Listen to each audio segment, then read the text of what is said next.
Well, I'd like to welcome everyone and thank you for joining us for today's session. We hope that it will be a valuable investment of your time. Today's presentation is titled Don't Fall for It. It's focused on the campaign that IPAF has created to raise awareness of the hazard of falls from mobile elevated work platforms and providing you with ideas on how to prevent them. We're pleased to have with us today Mr. TJ Lyons, Safety Manager from DPR Construction, is one of our presenters. TJ is a board certified as an occupational health and safety technologist and certified safety professional. He's a past president of the Hudson River Valley chapter of the American Society of Engineers, and also is a new member to the IPAF North America's Regional Council. He joins me, Tony Groat. I'm IPAF's North American Manager. I am currently the ANSI SAIA Chairman of the A92.22 Safe Use Standard. I also want to acknowledge our silent coworker, Diego Bustamante, who's in the background, who's made the delivery of this webinar possible for all of us older, non-technical people. So in the background, thank you, Diego. Just as some housekeeping, this session is being recorded so that if you would want to review this at a future point or share it with other people, you have the opportunity to get that. That'll be on YouTube, and links will be sent to everyone. And there will be a available ability to answer questions at the end of the session, time provided. And there's a Q&A tab on your screen. So if you would want to have a question answered, please use that as a means to communicate with us.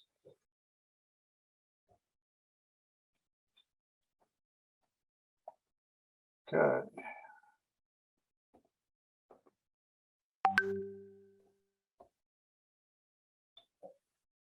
Equally important in our introductions today is our event sponsors. And today we are sponsored by MCS, providing rental software solution to manage your whole business to empower rental growth, and Skyjack, the manufacturer of simple, reliable mobile elevated work platforms.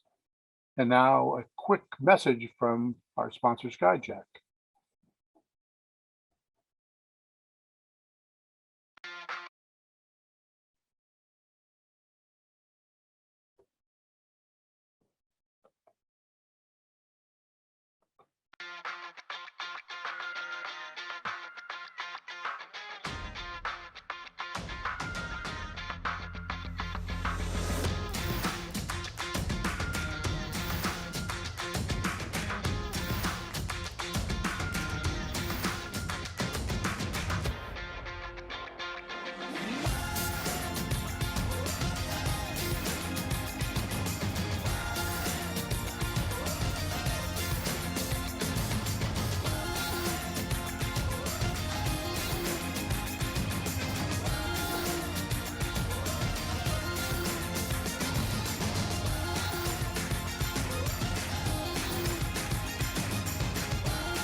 Oh, it's perfect. And really, that's a great accessory item that Skyjack is bringing and other manufacturers have available in the marketplace to give you additional height in your platform to access small areas of height. Today, our presentation has two concurrent objectives. The first and primary is the identification of causes for falls from the platform and to provide us, hold on, self-advancing here, and to provide advice on how to avoid associated risk. And secondly, is to offer ideas on how to think differently on how we can ensure that we have a safe workplace when operating mobile elevated work platforms. Our agenda will start with an overview of mobile elevated work platforms, MEWPs, AWPs, aerial work platforms, whatever terminology you want to use. Mobile elevated work platforms, or MEWPs, is really what we refer to them today. And we will review a series of controls that can aid in the safe use of these machines. We have systems and processes, capabilities, and culture. IPAF's mission is to promote the safe and effective use of powered access equipment. So our focus in this presentation will be preventing falls from the platforms. MUPs are the safest means to provide temporary work at height. When you're looking at the selection of equipment to get you there, MUPs, there's no climbing to reach your height. You're not carrying tools while you're trying to climb. You're immediately ready to go to work. No assembly required. The equipment is fully guardrailed and it elevates the exact height that you want. You also have machines that come in a variety of sizes and platforms, and it's drivable. So even though statistically, IPAF mobile elevated work platforms are one of the safest means to gain access to height, there are still too many unnecessary casualties. In this session, we're going to address some potential fall hazards and the means to mitigate them. When you're looking at this accident data that IPAF has been gathering since 2012, the accident reporting identifies actual risk that you must identify when you're doing your risk assessments. So falls from platforms, as you can see, are one of the leading causes. From 2012 to 2022, there were 239 reported falls from platforms in 20 reporting countries, resulting in 132 deaths.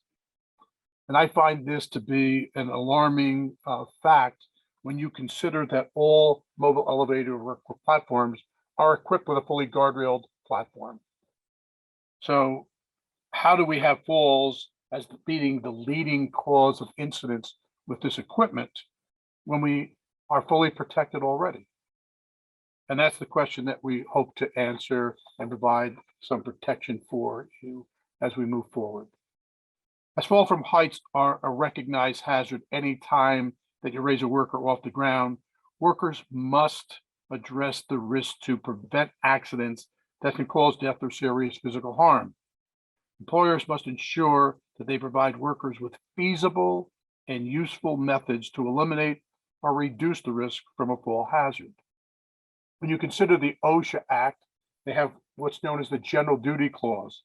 And this is a broad issue that's regardless of whatever laws and regulations are out there, you must provide a safe workplace for all of your workers. So how do you know that you failed this? Did the employer fail to keep the workplace free from a hazard to which employees were exposed? If you have an accident, the answer would be no. Was the hazard recognized? When we're talking about falls, they're the leading cause of incidents in the construction industry by OSHA's data. And as you can see from the MUP-specific data accident reporting, it's a leading cause of incidents associated with MUPs. So it's a recognized hazard. As you can see, we have deaths that are occurring from it. So is it going to cause or likely cause death or serious harm? Yes. And the real issue here is it feasible or useful method to correct the hazard available? And the answer to that is yes as well.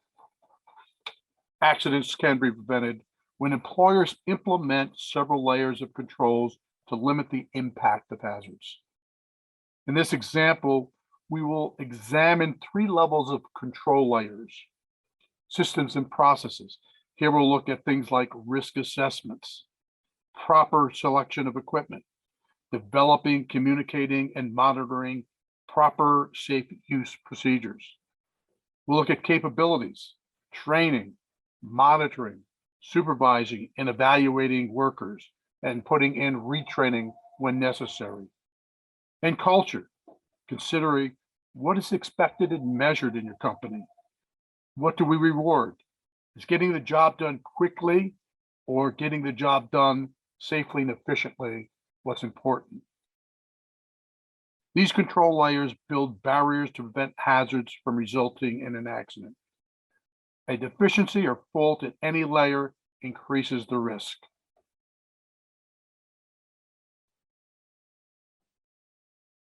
Typically, it takes more than doing one thing wrong to cause an accident.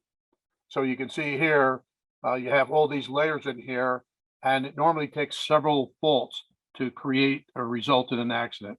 And therefore, the stronger your defense in your control layers, the better your defense to eliminating hazards and accidents. Now over to you, TJ.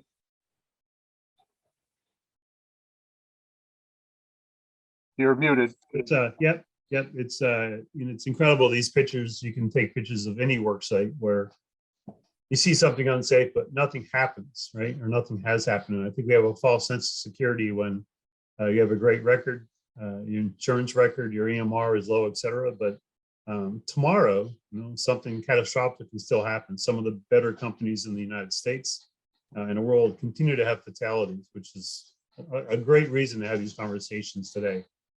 One of the things that I always look for is, and I always think is if you don't think it's going to happen to you, well, it's probably already happened to someone else. And just one great example before we move on to the next slide is you have a scissor lift near the edge of a building. What are the odds it's going to go over the edge of the building? Well, it has.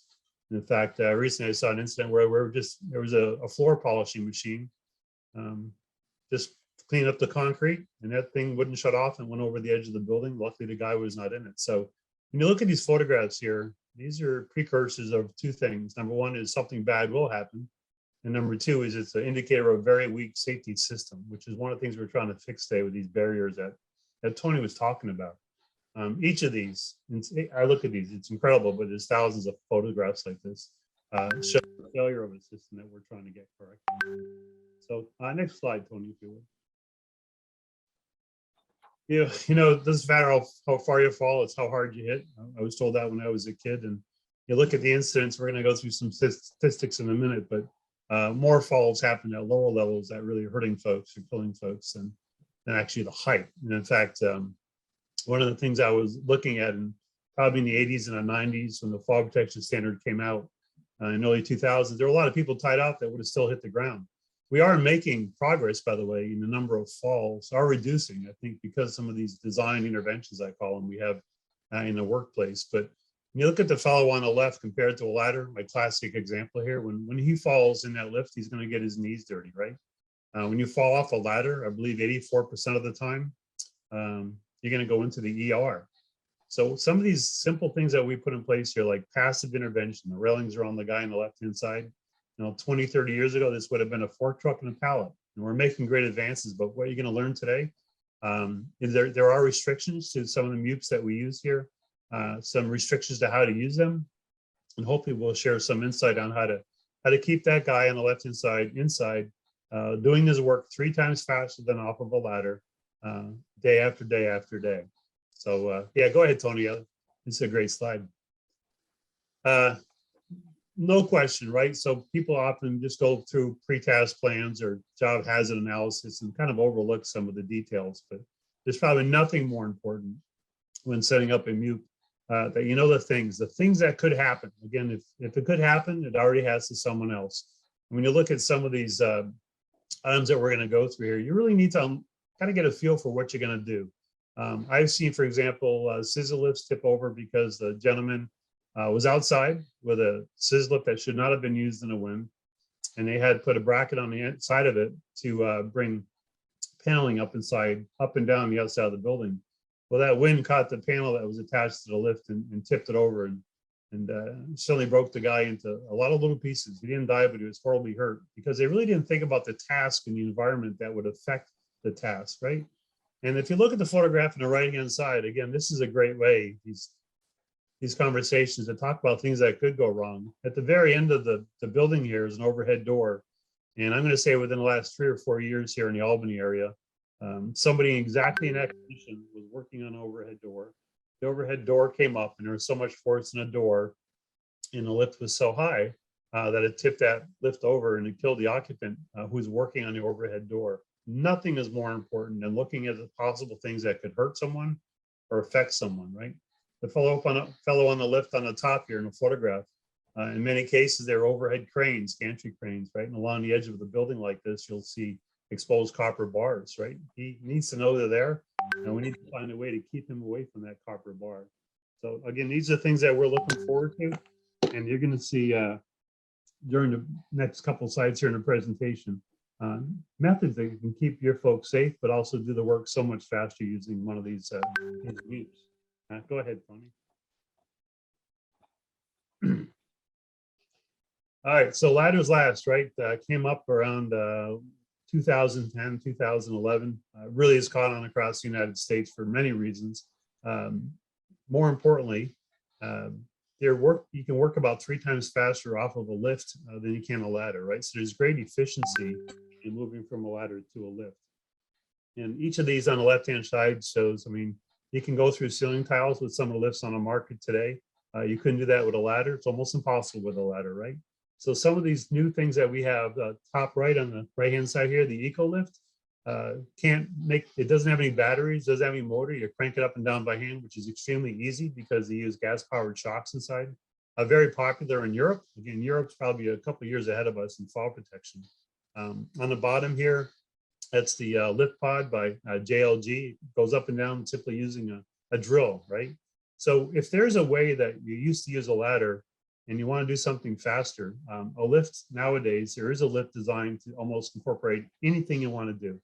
So if you're going into a facility, for example, and it's a finished facility, you don't want to screw up the floors, you don't want to have to plug it in and worry about a battery. You get one of these hand power lifts. They go up to low level access, they're called. Very, very easy to move around, and 2 or 3 guys can throw these in the back of a pickup truck. Lifts in general have changed a lot over the years. They're a whole lot lighter than they used to be, certainly more maneuverable, and a lot smaller again. So you can do some of those routine things like going through a ceiling tile. Go ahead, Tony.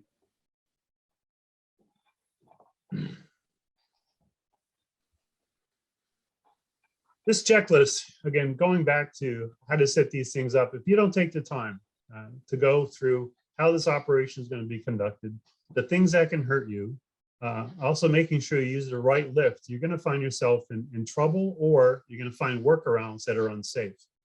These checklists that have been put together by IPAF, I use them routinely. And if anybody on this call has an interest, the value of a checklist, you can read this book called The Checklist Manifesto. And it shows how effective a simple checklist, not a long one, can be in almost any exposure. And it's something I really rely upon a lot. 2 things will happen here. Number one is, not only do you have to choose the correct lift for what you're doing, or boom lift, whatever it's going to be, you have to make sure that people running it are competent. Tony's going to be talking on that in a minute. A couple things I want to go through here is almost every one of the things we're speaking about here is tied together. So when you're going to choose what type of mute to use, you have to think about the exposure. Is it something you're going to be using outside? Is it going to be inside? What are the heights you're going to reach, right? Most of these things are required to work at differing heights. Are you going to have to bring something up, right? You're going to have to bring up a piece of sheetrock. You're going to have pipe or something you're going to want to support, or a piece of ductwork. There are so many variables in lifts. Again, safer than ladder is no question, but if you use these things incorrectly because of the variables, they can be dangerous. Let's be honest here. In one particular case, I'll just tell you a quick storyteller. We were going through, there's an enclosed building except for one large exposure, and the wind was blowing into the building. And as the worker was putting up sheetrock on the inside of the building in a conventional lift, he went across the opening, and the wind was strong enough blowing into the building that it blew the individual over, and he was in a hospital for almost 3 weeks, right? Because that lift was not made to be used in the wind. The dynamics of the environment we work at, especially in new construction, something you really need to have on your checklist to make sure you've incorporated any hazard and you have a barrier in place. So for example, if you're ever working in a building that's not occupied and is maybe not fully enclosed, you have to use a lift that you can use in the wind. These are things not a lot of people are even aware of. And I think the maximum wind speed for most scissor lifts, 26, 28 miles per hour. And again, if you don't incorporate two things, right? The right lift, the right style of lift, I should say, and competent people to use them. Unless you can recognize what unsafe looks like, you're going to run into problems using these checklists. And I continually go back to, there's a lot of folks in the field called competent people who in fact are not. And especially with the workforce today, where there's not a lot of folks doing the work, not a lot of people available to do the work. You know, we've taken a foreman, all of a sudden, hey, you're a supervisor. And in fact, we're going to make you a competent person tomorrow. And it sounds really good, right? But there's responsibilities that come with that. And Tony mentioned earlier on the OSHA lines here that, you know, if you have somebody in charge of a project or an activity and they don't recognize the hazards, that's your fault, right? And the employer needs to make sure that all of those hazards are first highlighted and they're controlled. And if there was a better way to have something corrected, for example, a competent person who can recognize a hazard, and you fail to do that, you're going to be held responsible for that. Go ahead, Tony. Yeah, so probably a good time to talk about things a lot of folks don't know. And this isn't just, by the way, people working off lists, but if you do fall and you're in a harness, you have about 6 minutes to get that squared away. So 6 minutes, right? Think about this, especially anybody who's out in the air for any reason. Think about the person who's working alone and he has a seizure, right? He can no longer take control of himself. He could fall off a ladder, for example, the guy in the middle here. And within 6 minutes, you have to find a way to get to that person and give them help. Or what your body does is start to compartmentalize. For example, the pressure on your legs will keep the blood from moving in and out of your leg, your trunk. And after a while, that blood fills up with what's called lactic acid. And even it's called the silent emergency. If you rescue somebody who's been hanging for 20 minutes and he goes to the hospital, there's a good chance he's going to die when all those toxins that have been created in his body are now released back into his system. This is a very big deal. It's called compartment syndrome. And again, if this is somebody restricted in a harness, it happens pretty quickly. So you have to have a plan, right? Many of these devices, you can lower them from the ground. You have to think about the person who's very high in a lift. I was on a project once where we were working on a water tower. Called the local fire company, said, hey, you know, we're going to be working on this tower. We're actually going to climb up it and paint the outside of the tower. And they say, well, we get a ladder truck. That's cool. And I had the volunteer fire company come over and the fire chief looked at the tower and he just kind of scratched his head and he says, well, it's interesting. The tower is 135 feet tall. Our ladder truck only goes to 65 feet. And we had to come in with a method of how to get these people up and down. We ended up using a very small cable run lift to do that. But it was a very big deal. And going back to what Tony was talking about earlier, if you don't have a plan and you haven't tested it out, and the people who are at the site haven't actually worked the controls to make sure they can get someone down. Heart attacks happen on the projects. We recently had a heart attack on a project a couple of weeks ago, and we had to get to that person immediately. Thank God we could. But if you have somebody up in the lift that's compromised, right, you don't have a whole lot of choices. The second thing is some of the lifts, and you'll see a photograph, I think, coming up in a minute, are going up several hundred feet. Let's say 180 feet, right? There's no ladder truck in the world that's going to get that person down. So that person's going to have to think about how they're going to get themselves down, right? Which is very interesting. Very similar exposure right now in the tower crane industry. We have tower cranes everywhere. Sometimes they catch fire. And if you're in a tower crane cab and the unit's on fire and you have to get down, you better have a pretty good plan in place on how to rescue that person. Something that's becoming more prevalent, I think, in the general contractors today is to make sure we have an actual physical rescue plan that's been tested, right? To make sure it works. People knows where the controls are before you start on day one. You cannot come up with these things, you know, during the emergency. It has to be almost very routine so you can conduct this rescue while the work is underway. Tony?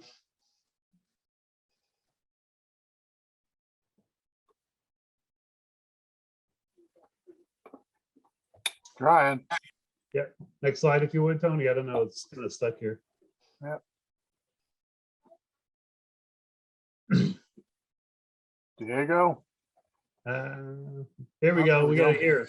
So great.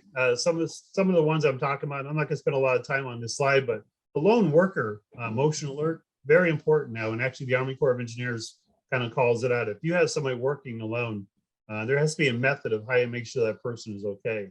Not a lot of things in a construction site where somebody is forced to work alone, but when it comes to repairs, for example, an individual up on a roof, or someone who's tied off working on an overhead air handler machine, for example, it might be all on their own, right?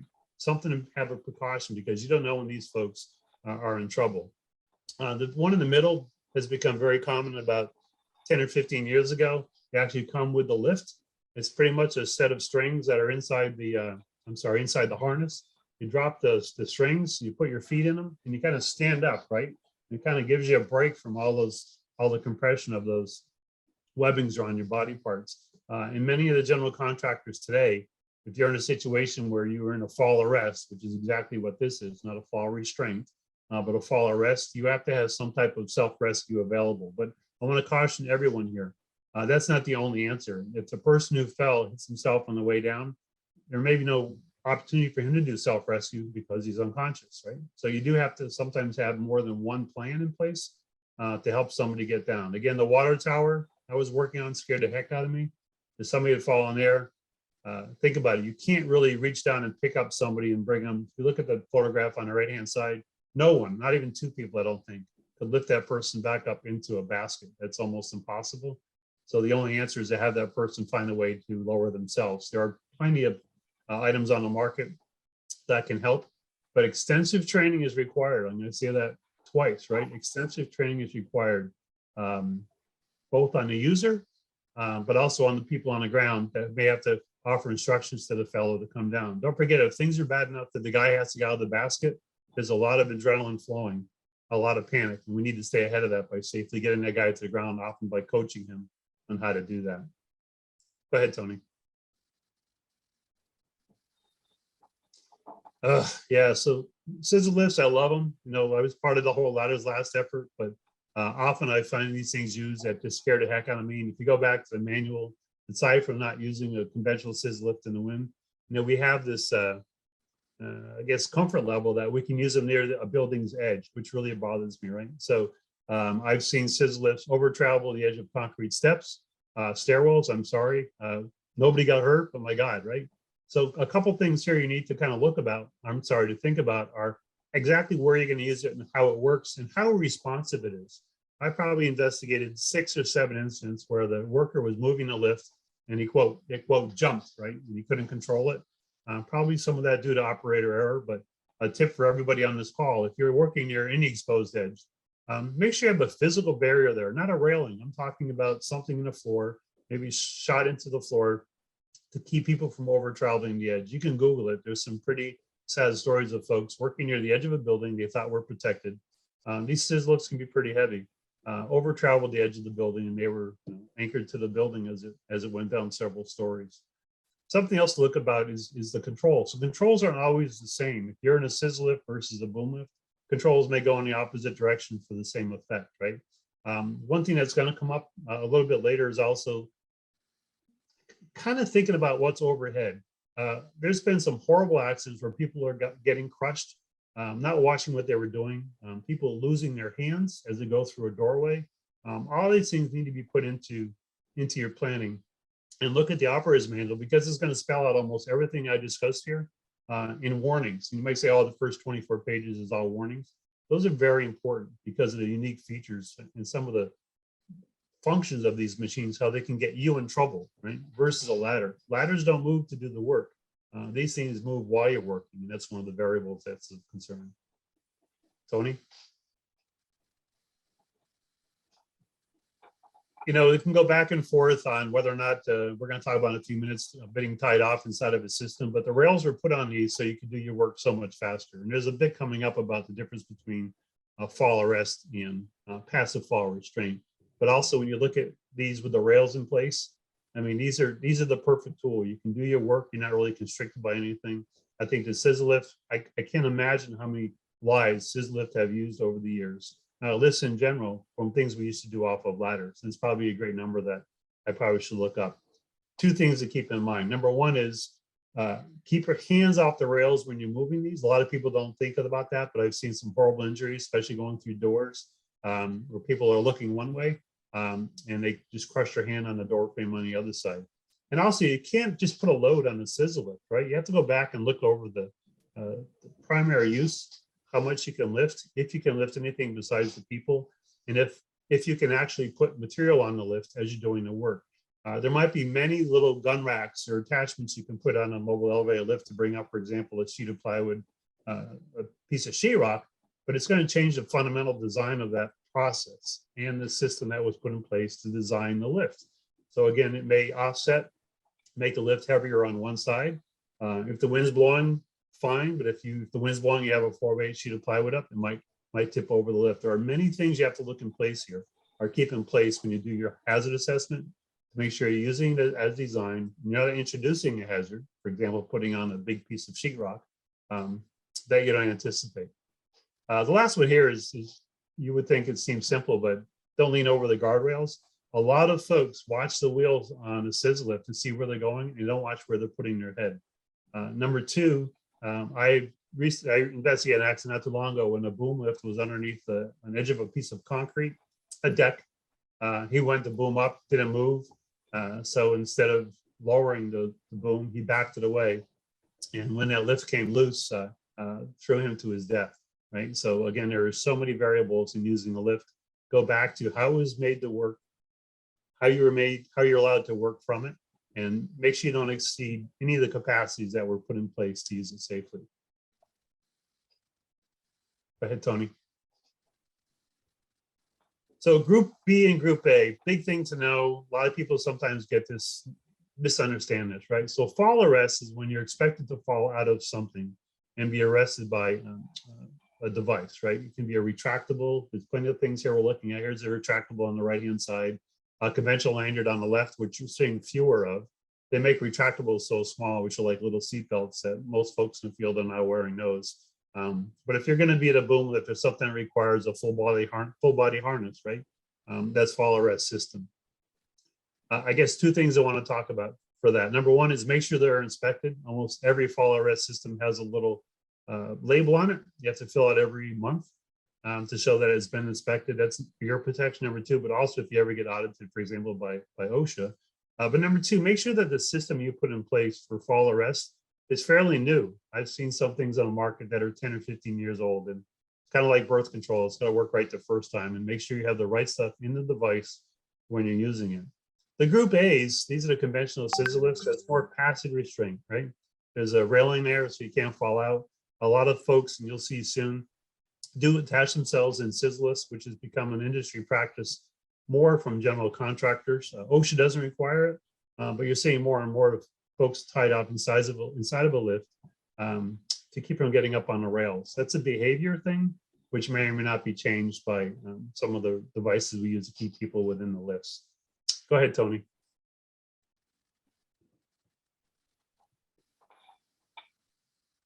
Again, here's the difference, something that keeps you inside something and something that you expect to fall out of. Again, on the left-hand side, this is a guy under arrest. Again, you have to get to him within 6 minutes, please, if not less than that. But two things to keep in mind. It's almost always two things for me. Number one is, if you're going to put a fall restraint system in place, make sure it's designed so the guy has pretty good access on both sides of the lift. You don't want to have any restrictions to someone doing the work, or they'll choose not to use that PPE. That's human nature. But the other part is the fall arrest portion here on the left-hand side. Make sure that's designed and approved by a competent person. Someone just can't say, I'm going to rent a scissor lift and I'm going to put on a fall arrest system, personal fall arrest system, because I might get hurt on a construction site. Someone competent has to do two things, right? Number one, choose the right equipment.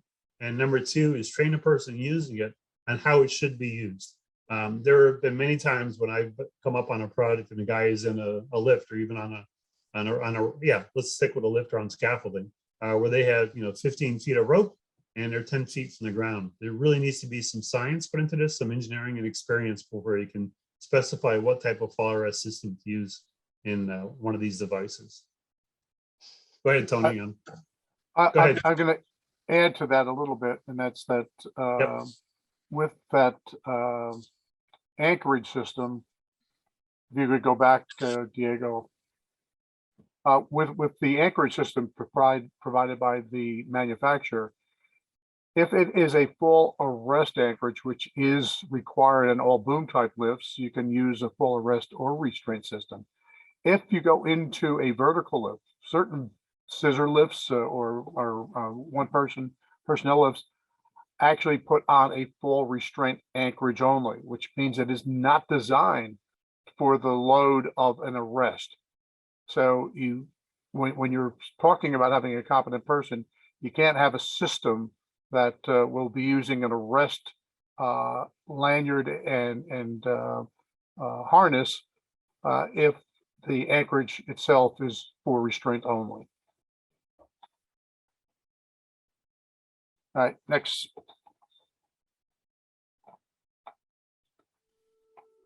Good, Tony. Go ahead. I think you're up. Okay, thanks, DJ. So,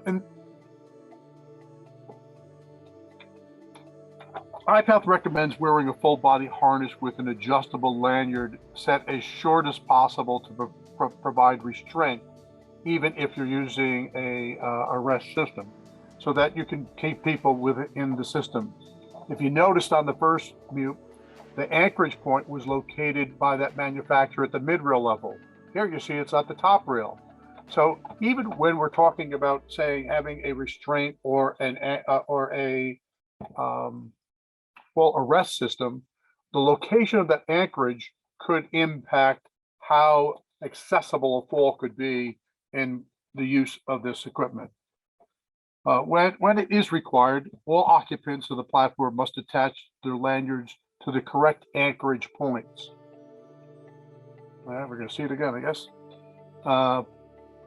And you must ensure that occupants' movement within the platform is possible when their lanyards are attached, and do not allow the machine to be moved or elevated until and unless all occupant lanyards are attached. I do want to note that there are accessory devices out in the marketplace today that actually have an alarm or some type of restricted movement of the mute if you are not connected. So oftentimes workers get in and out of the mute during the course of the day, and sometimes they forget to reconnect.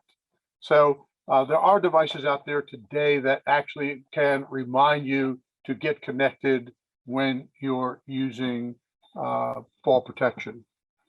You want to advance the next slide?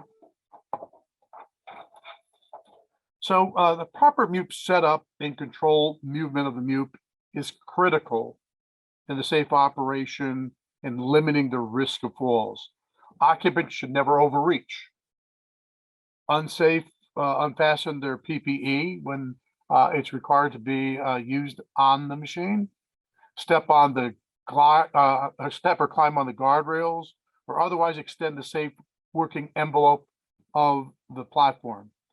Operators should maintain a clear view of the area continuously in the direction of movement, including above and below the platform, as TJ mentioned, potential crushing hazards. Maintain an adequate clearance distance from hazards to avoid any distractions.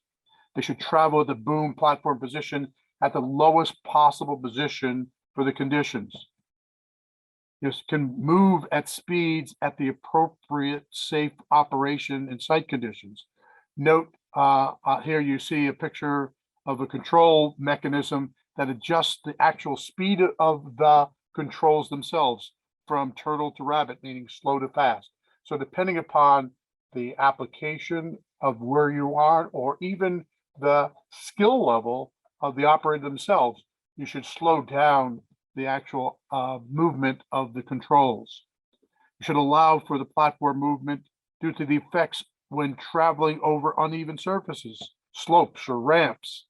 Allow for the distance for the work platform that it may move when you travel before it comes to a complete stop after the controls are released. And that's whether you're driving or whether you're slowing the machine. There's continued movement from these machines that have significant weight. And as we mentioned already, not lean on or over the guardrails when the mute is elevating or traveling close to obstructions. Next slide. Boom flex. Boom flex occurs when an operator travels too quickly or without due care over uneven ground. This can cause injury to the operator and can result in the machine cutting out or tipping over. Always travel over uneven ground slowly and with great care.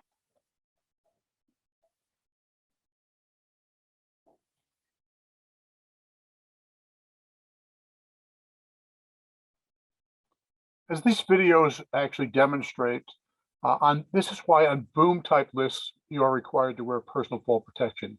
It's an impact known as the catapult effect, where you end up having this platform on the end of a boom that just due to the physics and inertia of movement of that platform being extended out, if you rotate it or go over an obstacle, it can literally have enough moment to literally throw an individual out of the work platform.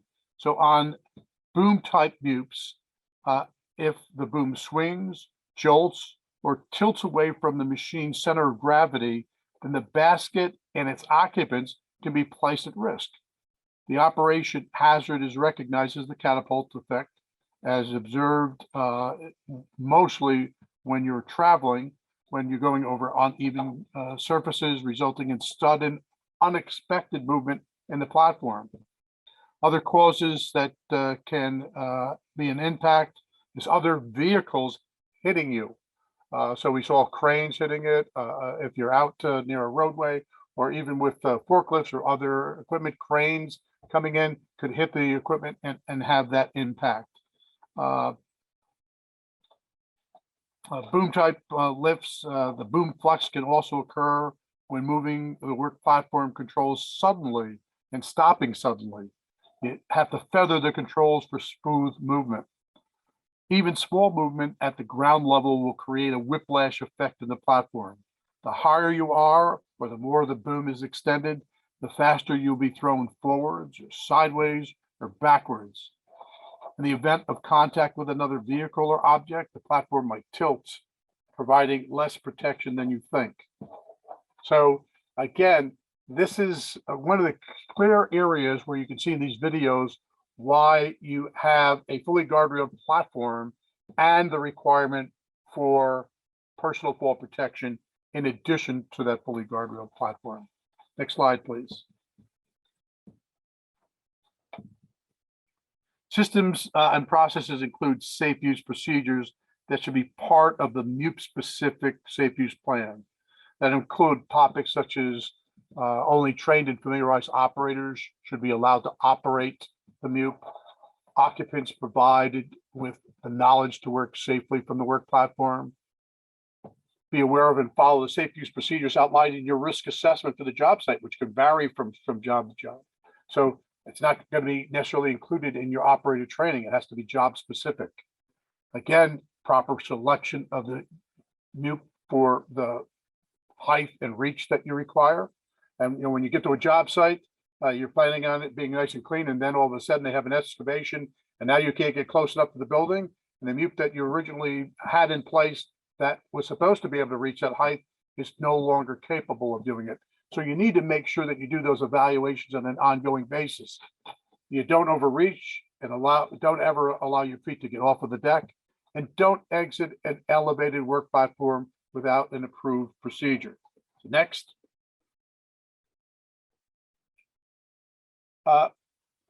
MUPs are work platforms to access work at height. They're not personnel elevators.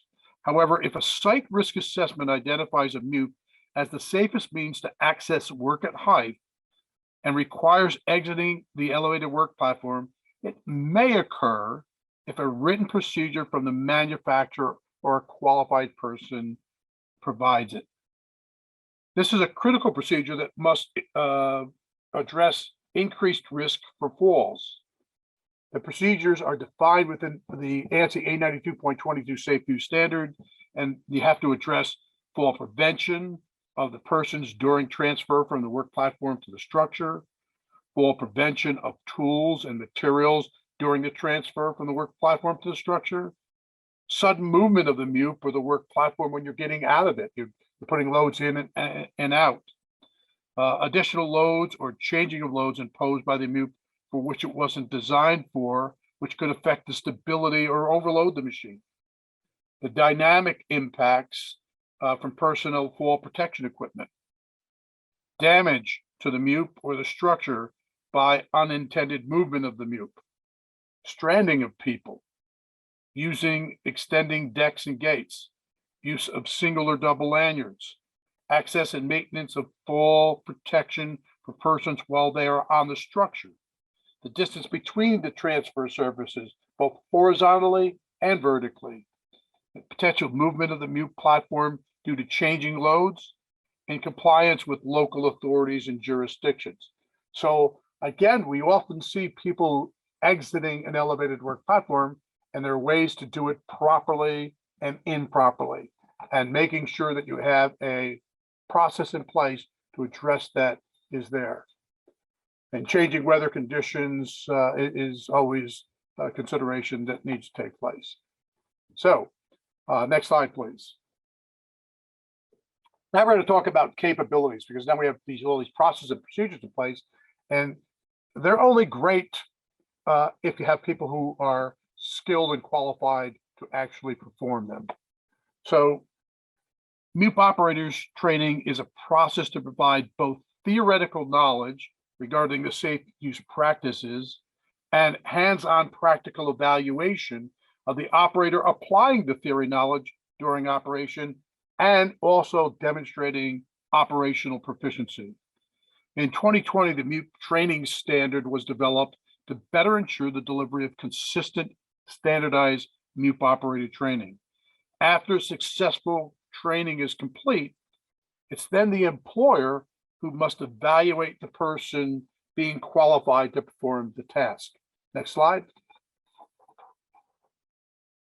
So ITing the operator's qualifications begins before training even starts. It's when the employer assesses if a trainee is physically and mentally capable of performing MUP operations safely.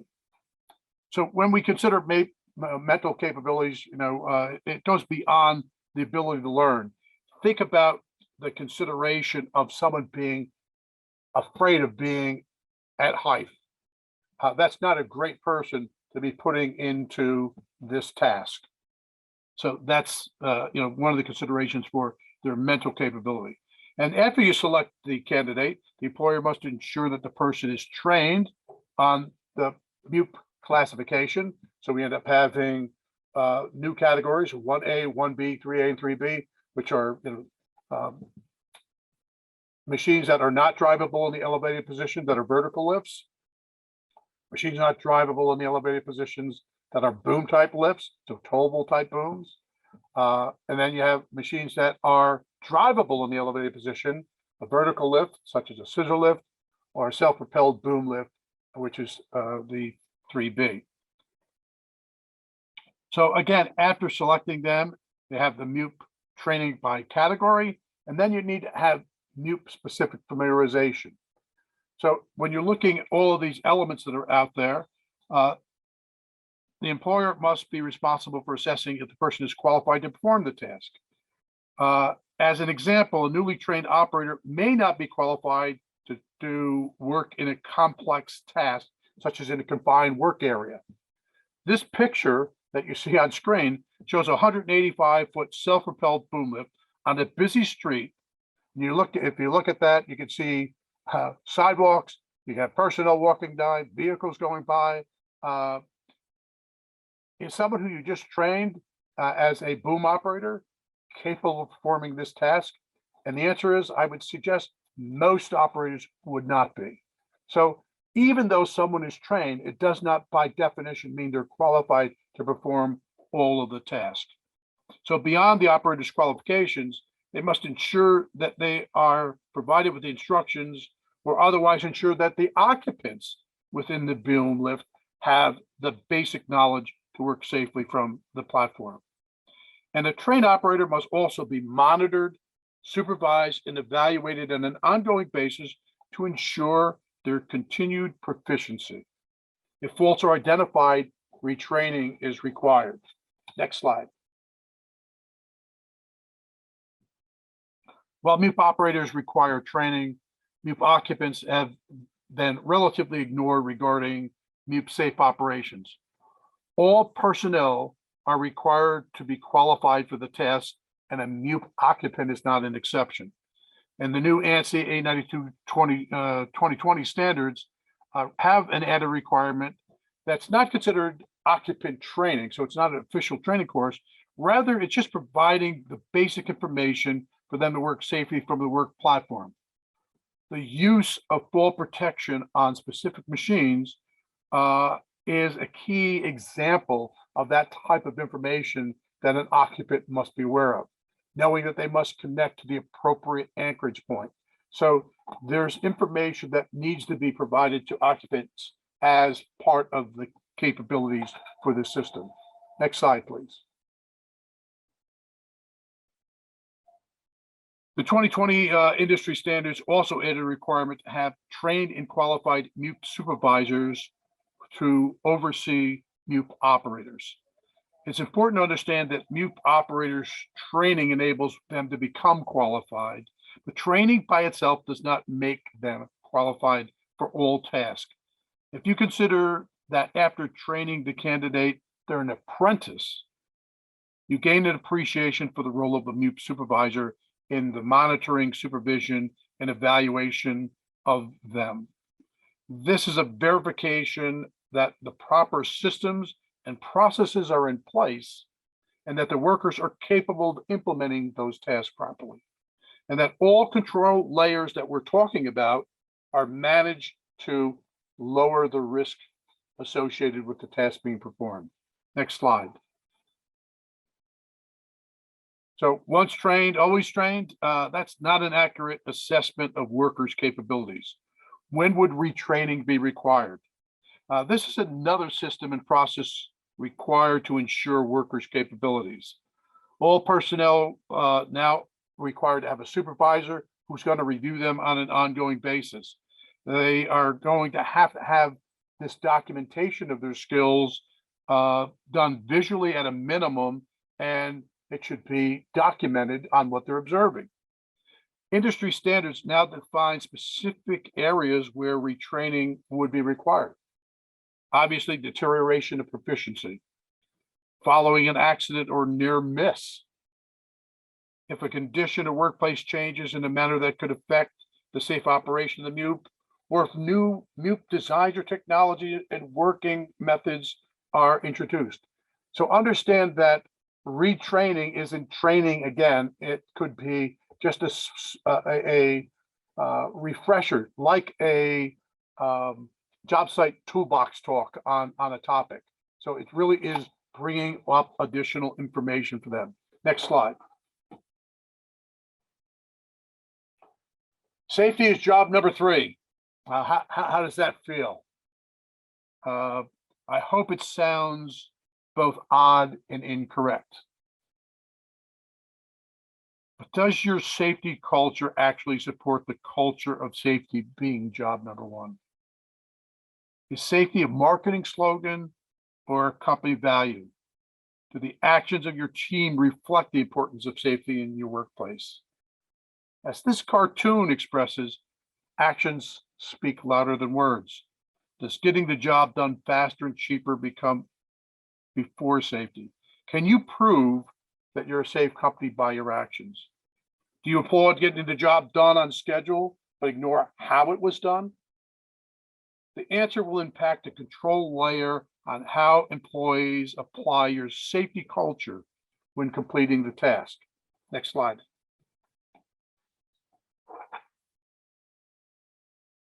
You saw some of these pictures earlier. When an unsafe work practice occurs in your workplace, is it identified? Is it stopped?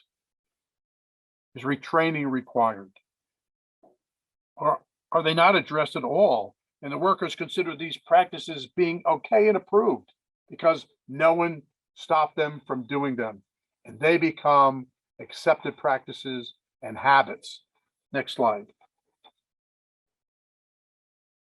So it goes beyond just management. So when an improper work practices take place, do you participate? Or do you observe without stopping the activity? Are you approving the activity by not taking any action? With the correct safety cultures, teams protect one another and they stop each other's when they're at risk. and they're open to improvements. So doing things wrong should not be a team activity when you have the right safety culture. So Peter Drucker once said, if you want something new, you have to stop doing something old. You can't keep doing the same bad practices if you expect to change your safety culture. Management is doing things right. Leadership is doing the right things. So hopefully we provided you with some information and some ideas to improve safety culture in your workplace. Stop falls from you on your projects. If we did, stop some of the old habits and develop new safe habits. And everyone needs to do the right thing. Next slide.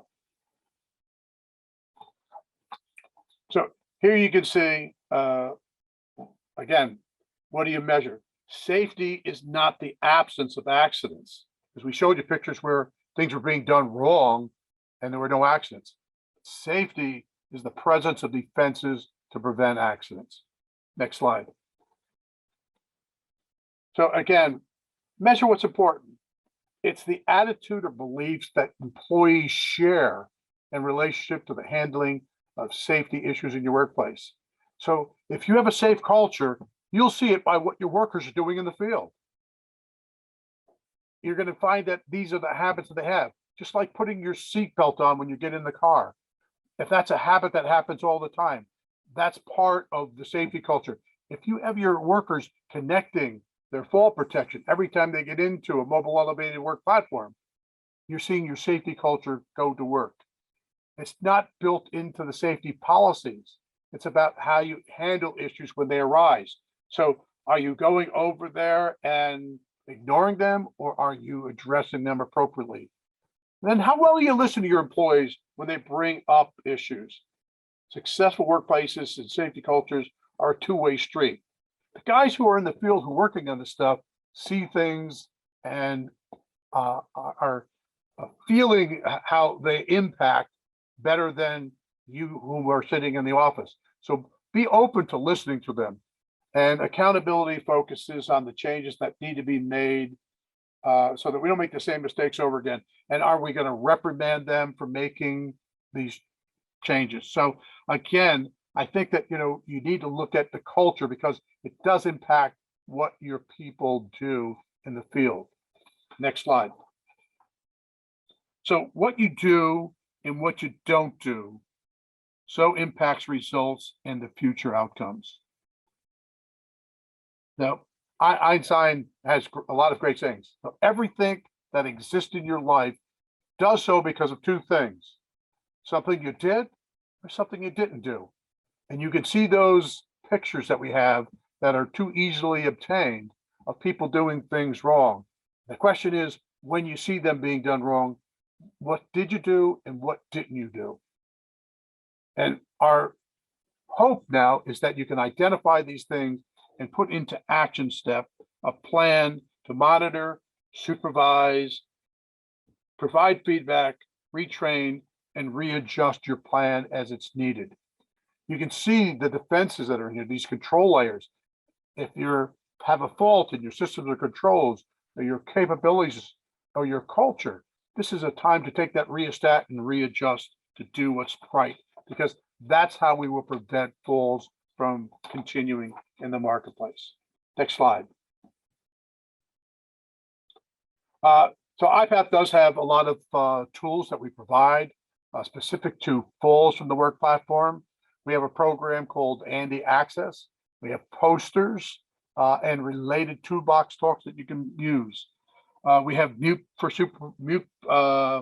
operator and supervisor training programs. What I suggest is that you visit www.ipaf.org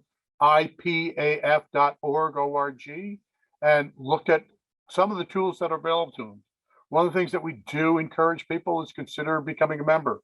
We have a new safety professional membership category that's only $99 a year, and you have access to a lot of experts who can assist you in answering a lot of the issues that you may have related to powered access equipment. Next slide. So again, safety is a full-time job. It's not something that you should say, okay, look, at this is safety week, and now we go on to the other 51 weeks a year and we do something different. One thing that IPAF has been very supportive of, our industry standards are very have as requirements, is developing a safe and healthy programs. These programs are a proactive way to manage hazards in the workplace to prevent injuries and illness. August 15th to 21st is OSHA's Safe and Sound Week, where it talks about the development of these programs. The ANSI 892.22 standard, which I'm chairman of, has a specific requirement that you develop a MUP-specific safe use program. You can see here that we have a fully guardrail platform, but on certain equipment, Group B type equipment, boom type equipment, we additionally require the use of personal fall protection. On vertical lifts, like scissor lifts, we only require it when a risk assessment identifies the need for that additional fall protection. So you can see that there are specific requirements with this equipment that is different from other areas. You have this equipment that is used in all types of environments and conditions. So you have to have a program that thinks about how they're being used.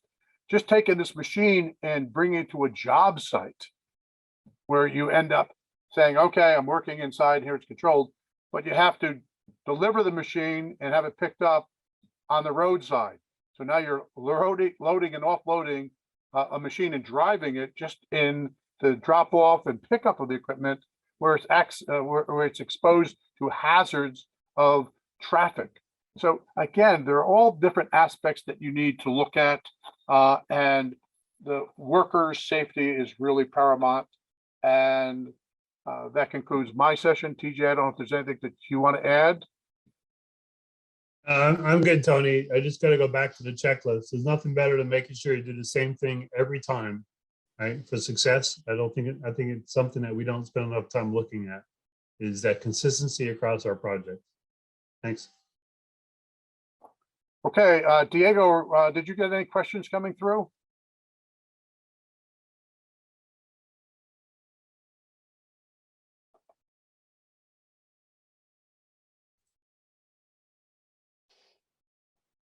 Sorry, Tony. No questions from the audience this time.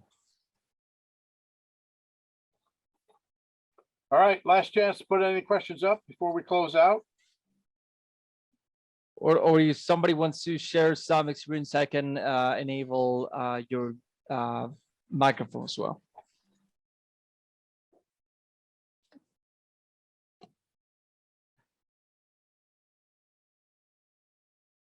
There is a question from Don McLeod. It says, how has compliance with the ANSI standards been in the construction industry? Say that once again. How has the compliance with the ANSI standards been in the construction industry?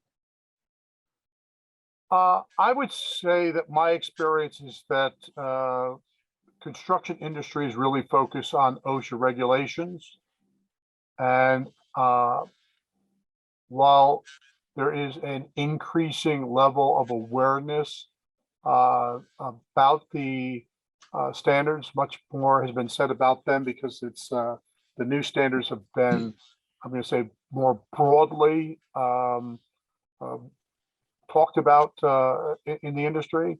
I would say that there is an improvement in adherence to it, but it's far from the level that it needs to be. TJ, I don't know what your perspective is in the field. I certainly would add to that. So in litigation, everybody pay attention. In litigation, if there is a standard that specifies a safer method of doing something like working in a scissor lift, it'll be used against you if you haven't considered those opportunities. So OSHA does reference standards as a standard practice, right? And if you're looking at how things should be done versus OSHA, which was put together in the 70s, pay a lot of attention to the ANSI standards, because that certainly is a standard of current care in our safety efforts. But TJ, do you see a higher level of compliance to ANSI standards since the new standards are coming out? Yeah, especially when the new, a good example is a lift standard that came out in the 2019 and 2020. A lot of general contractors stepped up the game and are relying upon the standard changes and the standard itself to direct their programs versus just following what their existing safety programs were. So yeah, I see ANSI becoming a much more powerful source in what today looks like versus simply standing by the OSHA standards and saying we're going to comply with those.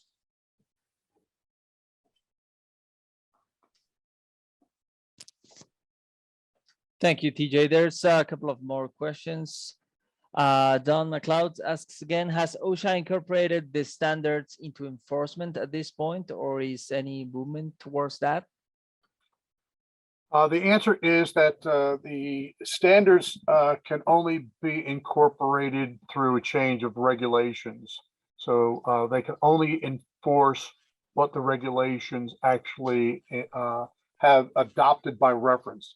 So until OSHA actually does a revision and incorporates them by reference, they only can be using them through what we refer to as the general duty clause. So where there is no specific requirements by OSHA, they can then reference an industry standard as recognized best practices and follow those. So that's probably the most common way that OSHA has been utilizing the standards over the prior years. Also, Guy Talon wants to know what material it's available for a safety professional membership, Tony.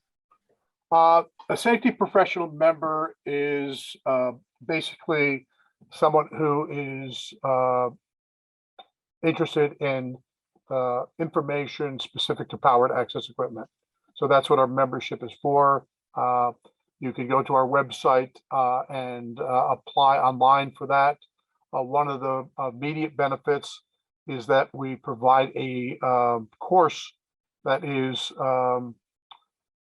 MUPS, MEWPs, Mobile Elevator Work Platforms for Managers course, where you can complete that and really get specific information on the requirements that are tied to the new requirements for MUP supervisor training in the standards.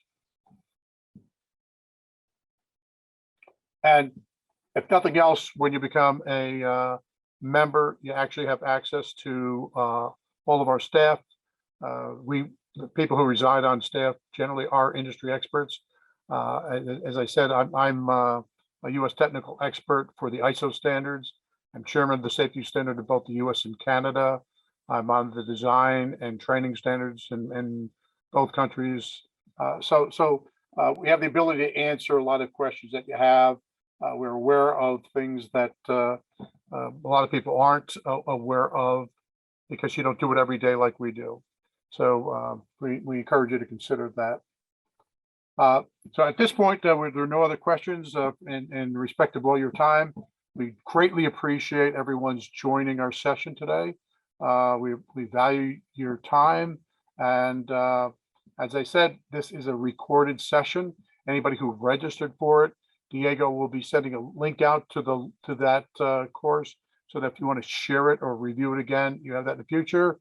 TJ, our appreciation for your contribution and participation in today's event.